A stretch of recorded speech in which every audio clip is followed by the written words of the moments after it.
what has been the choice of BNY Mellon to migrate to T2S?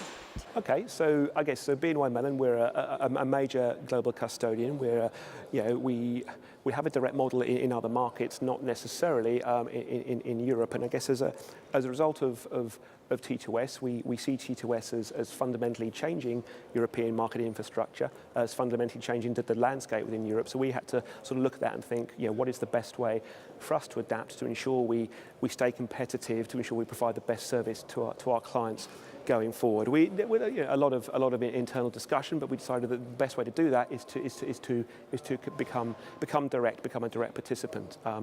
To explain that in slightly more detail, I mean, for now as a global custodian, for markets where we're not direct, we tend to use an investor CSD or a sub-custodian, sometimes even both. However, I think we recognise that as some of the other participants at that level are going to be moving up the traditional custody value chain, if I can put it that way, to almost act as a global custodian might, we need to react to that, and we think the best way to do that is to become direct to the market, direct to the major European CSDs on the T2S platform, and that will enable us to position ourselves to sort of keep our clients happy and hopefully win new business going forward. So as a result of that, what we're going to do is we already have a direct connection to the CSDs in both the Netherlands and in Germany, so that is a little more straightforward in the sense that we will simply migrate those connections to the T2S platform as and when that occurs. But in what we see as the other core continental European markets, so here in Italy, but also France, Belgium and Spain, we are going to move away from our current model, which is to use sub-custodian providers in those markets,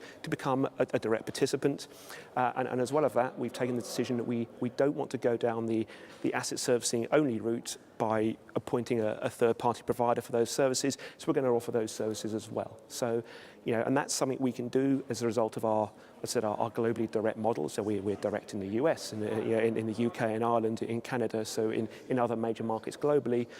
We have utility hubs in terms of sort of processing center for portfolio servicing activities such as corporate actions, income or tax. We can use all that, but obviously we're going to have to beef up our presence locally. So for example, here in Milan, we're going to look to bring on experienced people who can liaise with Monte Titoli as a CSD in areas such as tax research, legal issues, compliance, regulatory, all the more complicated stuff where you need to have a presence on the ground and obviously experience and local language as well. So that's the strategy. We'll be rolling that out over the next couple of years. We're not direct in Italy just yet. I think because we sort of took a kind of a safety first risk mitigation approach, so we'd sit back, wait and see what happened with the platform.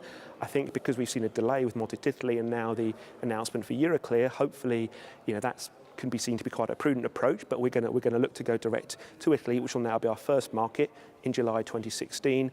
By the end of 2016, new dates notwithstanding, we hope to be direct in the majority of the markets, with obviously the exception of Spain, which will come as part of what's currently Wave 4. And so at that point, then Spain migrates. We've rolled out our model. We're direct to the 6 markets, and hopefully we can then offer a better service to our clients. And we're also looking to use T2S to sort of take the settlement and the custody aspect, but combine it with execution possibilities, with clearing in terms of both off exchange and on exchange, and collateral management. I think collateral management is going to be a key aspect of T2S. You're going to have large pools of securities which are sitting potentially dormant, which could be used either to collateralize your own intraday trading requirements, meaning we won't have to call on you for cash injections intraday, or also just to be able to be a provider to others to enable you to make a return. So that's the strategy. It's long term. We want to position ourselves at the heart of your infrastructure. Time will tell, I guess, but hopefully that this is going to enable us to do that.